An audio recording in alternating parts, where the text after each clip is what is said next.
How much time do you usually spend in your homework? 4 to 6 hours a night. If you show up without having done your reading or at least having skimmed it, you would just look like a buffoon.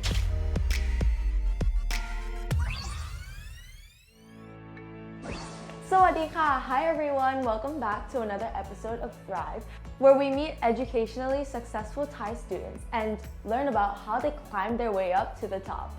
Today, I would like to introduce you guys to a very special person who got into Harvard, everyone's dream college. So, to achieve such amazing things must have been such an interesting backstory. So, let's hear it. Meet P.แซนเดอรค่ะ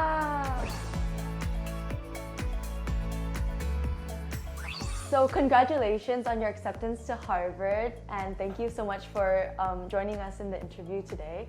Since you went away to a boarding school as well, tell me a little bit about the application process, or what school you went to. So I applied to a lot of schools, but I ended up going to Phillips Exeter. My brother went to Lawrenceville, and that's kind of how I was introduced to the American high school sphere. And obviously, all my my original sites were on Lawrenceville, not kind of based on my own research, but just kind of on my brother's recommendations. I definitely trusted him. My parents also wanted me to go. I had a better chance just because my brother had gone there, I believe. But I ended up looking into Exeter, and after I took my tour there, my brother was right there, and I just made my decision in front of him. I absolutely loved everything about the school. The thing is, when you talk about these high schools in the US, these boarding schools that are ranked highly or whatever, their facilities and their teachers are all going to be top notch. What I'm going to be looking for is the community and the friends that I can make there who will last me a lifetime. So Exeter is one of the top boarding schools in the world, and it's such an amazing achievement to be able to get accepted into Exeter. So would you say you were a good student when you were at Exeter?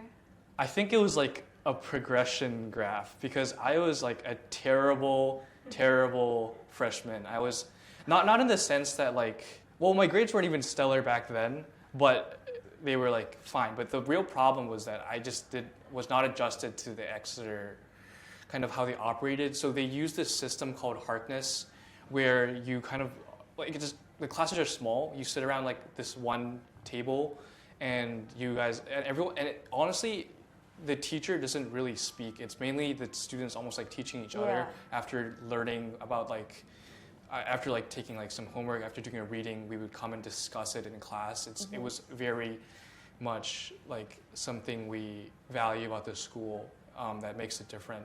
But it was something I really needed to adjust to. I was very used to raising my hand to ask questions, and that's just not something you did there. A lot of people adjusted quickly, very people who were good at speaking, and at the time my English wasn't as refined as it is now, I guess. But so you can imagine how that would go when it's completely oriented around speaking very fluent, very articulate English. I would just make some ridiculous point about the reading based on no evidence, or I would just take some random part of the science reading and just fixate on it because I found it interesting, even though it's not really relevant to the course. But everyone kind of has their learning curve at Exeter, and everyone eventually adapts. But freshman year is going to be when you are able to change your style of learning.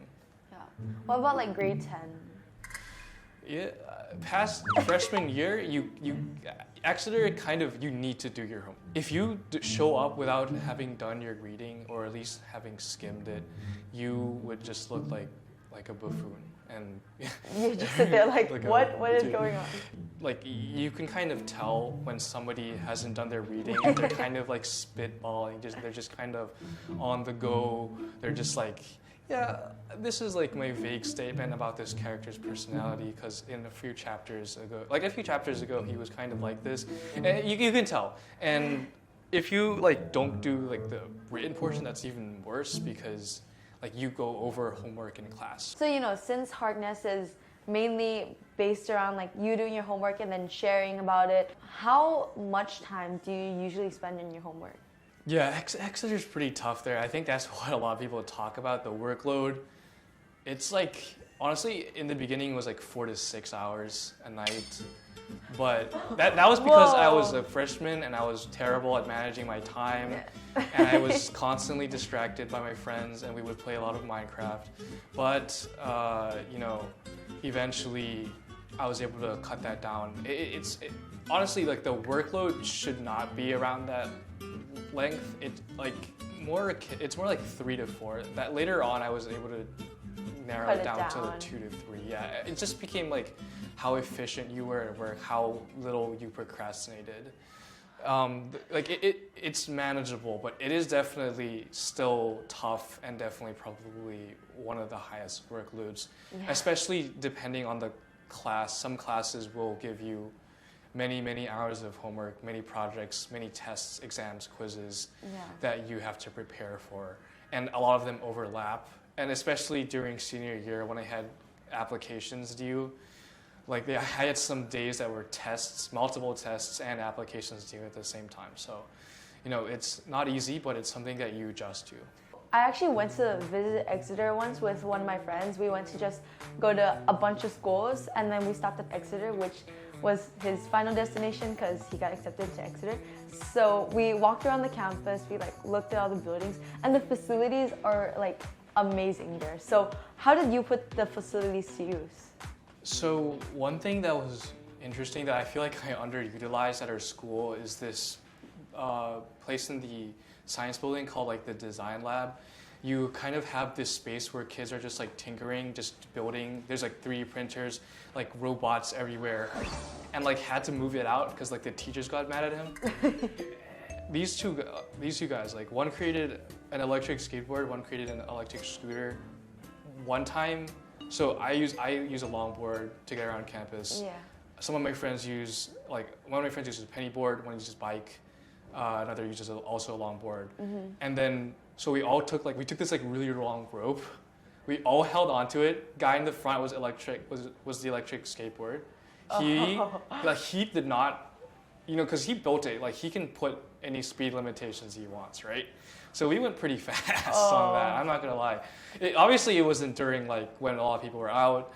We were never gonna crash into anyone, but that was that space kind of allows you to build whatever you want. I remember when I took this class called it was hardware and physical computing. I made for once you get to the highest level of computer science at my school, you're able to choose the vote for which topic you go over in each trimester, and that was just the one that was there. And I really enjoyed it because I created a boxing glove that measured the force of your punch using Arduino, and it wasn't the best because it's not gonna resist a lot of punches. I didn't break it in the end, surprisingly, but I never went I never really punched up to 100% on it. Yeah. But I built it there. I remember stitching the board to the glove. Not stitching.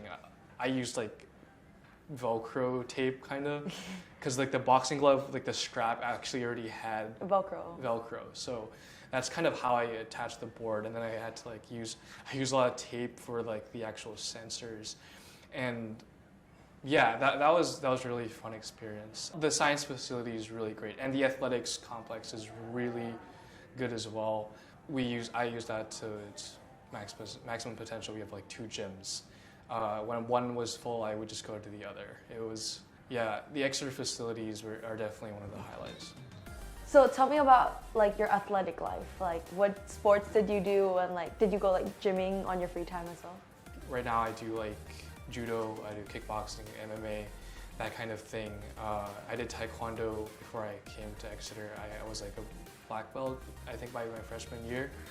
And so I took up wrestling later on when I was a junior.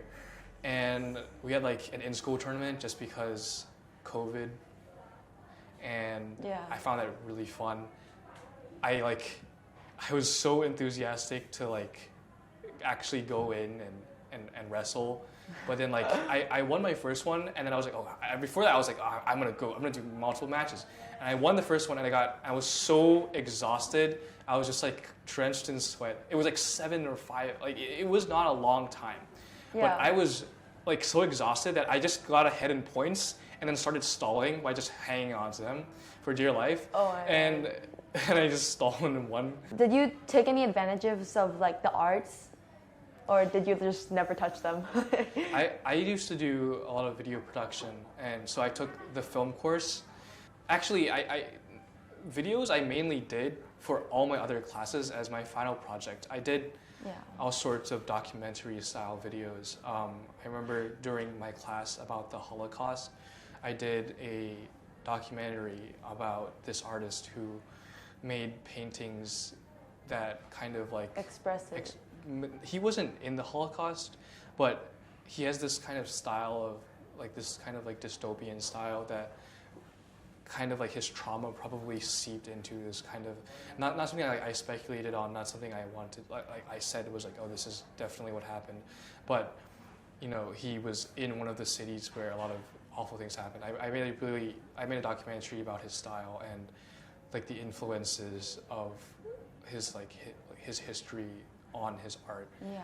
Did you ever like use the library a lot? Because you know, I went to look at it, and the library is just gorgeous. You know. I did use the library, but honestly, I'm not a big. After middle school, I wasn't like a big book person, so I would just go in there with my friends because I found the dorm to be really distracting for work. You know, there's always like a lot of music. I mean, I love it usually, but when I'm trying to study, you know, even when it goes through my headphones, like, you know, I've got to move out, and the library is a place where a lot of people study.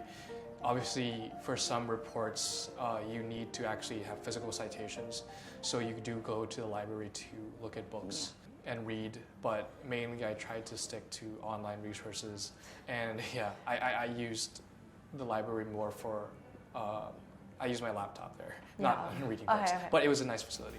What about clubs and stuff? Like, what clubs did you join? Did you create any clubs? I did found a club with some of my friends. We did game development club. This was something I really enjoyed. We'd have weekly meetings, and it was not as intense as the other two. We developed this game where we'd have like a final project we'd put up on Steam. It was this game that revolved around like this school, and you're like this character who was like a tragic story, but they're not aware of it. And it's an abandoned school where you kind of like unlock memories through objects and you play these levels. It was like a 2D platformer. Oh, not platformer, it was like a top-down, like Pokemon. You know, I loved seeing it grow. I was head of because there was another kid at our school who was insane at programming. So I just decided to take, I was in the programming group, but I decided to lead sound design and music just because I did music production when I was in middle school. The final one was Neuroscience Club, which I joined. I wasn't created, but then they created it the year I did it, like at the same time. But yeah, that was like my new passion. So I eventually became a guest lecturer. I did a lecture on the effects of Muay Thai on children in Thailand, and you know what kind of neuroanatomical effects that has on a child. That's so cool. So how did you go from computer science, game development to like neuroscience? It's a long journey that kind of starts in middle school actually. I used to teach at the Thai Autistic Shelter. I had like a class of neurodivergent adult learners who basically I taught music production to at first, so I used to do a lot of music production. It was on FL Studio. I would teach them how to kind of create chord progressions first and then add melodies to it. And some of them were very successful actually. I mean, not successful in terms of like becoming a famous musician, but they created songs and they enjoyed it a lot, and it felt really good to help them learn. And I also taught them video production, video editing. I first kind of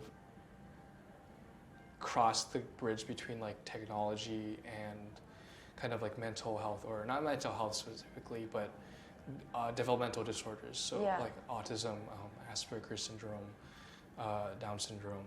That's where I first kind of got exposure to that. Later on in high school, I had lots of, and in middle school, I just had a lot of friends who had problems with mental health, ranging from like depression, like anxiety, different things, suicidal tendencies, and that kind of led me to eventually learn more about mental health. I took a psychology class because our school didn't have neuroscience, and I thought that neuroscience was kind of like taking science into psychology. Well, psychology could be considered a science, a soft science, or even a hard science, depending on who you ask. Like, I found like there were more empirical things in neuroscience. I wanted to learn more about the anatomy, about the chemistry as well, and like find like very tangible solutions to these problems.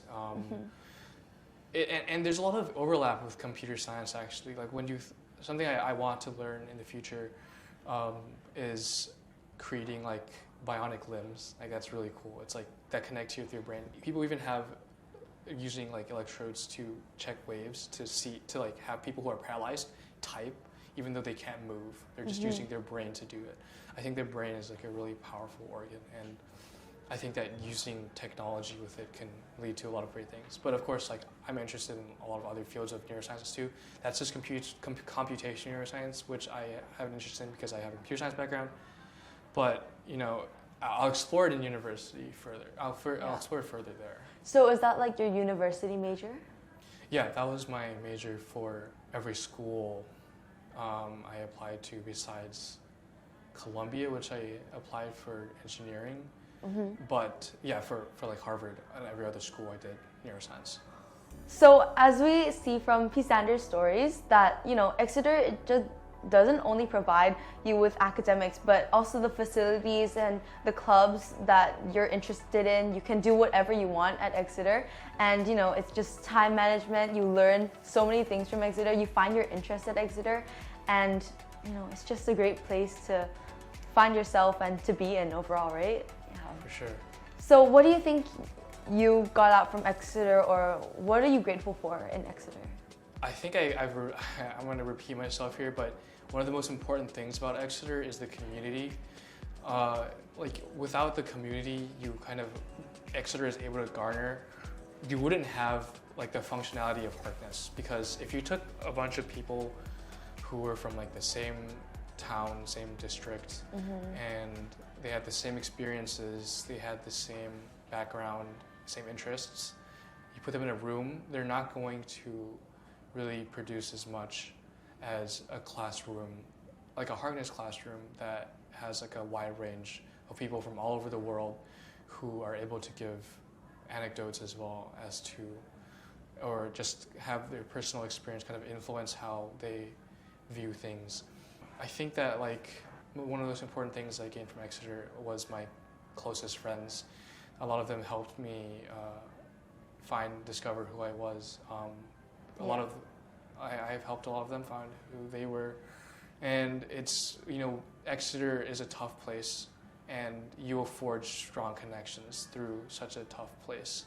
So when you go to Exeter, you should just join every club. Like there's a belly dancing club, there's like a beekeeping club, there's everything. You will meet all sorts of interesting people, and these people who are like very smart and previously well educated. Like I came into Exeter and I thought that I was like but then like I was just like put in my place. Everyone was so smart. Everyone had such like interesting stories, and I felt like a side character. That's how it was. But you know, everyone there feels like a protagonist. Like it's just I loved the community at Exeter, and they helped me learn a lot, find my passions, and you know, they will be friends with me forever, some of them.